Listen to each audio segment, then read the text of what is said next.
Mon frère, ma soeur, zakat al-fitr, en aucun cas il faut la sortir en argent et cela n'est pas valide selon l'avis majoritaire des savants. En revanche, le prophète sallallahu alayhi wa sallam, il nous l'a ordonné, comme il est mentionné dans les sahihayn, de la sortir en nourriture, la nourriture du pays. Par exemple, nous ici en Europe ou en France, la nourriture majoritaire des gens, ce sont des pâtes. Tu sors à peu près 3 kilos, l'équivalent de 3 kilos. Donc là, 2 kilos et demi, et je prends par exemple ici des lingots, voilà, ça me fait à peu près là 3 kilos. Parfait.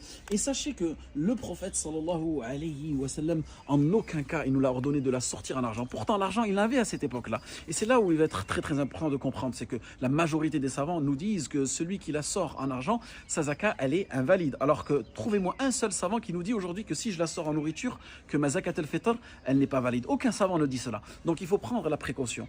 Et maintenant, si tu veux vraiment accomplir la sunna complètement du prophète sallallahu alayhi wa sallam, si tu la sors en sa'. Qu'est-ce que c'est un sa'? C'est l'équivalent de 4 mouds.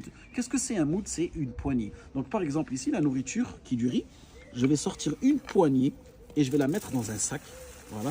Et je vais réitérer ceci 4 fois, parfait. Et ensuite, une fois que j'ai préparé cette nourriture-là, je vais tout simplement la donner à une personne qui est nécessiteuse. Et cette personne-là, si vraiment que ce pauvre-là se démunit, tu veux vraiment être généreux avec lui, tu lui glisses quelques billets d'argent, hein, et là, tu seras sûr que au moins tu auras accompli zakat al-fitr. Mais la sortir seulement en argent, Imam Malik, Imam Shafi'i et l'imam Ahmad nous disent cela est invalide. Donc pourquoi se mettre dans une situation aussi délicate?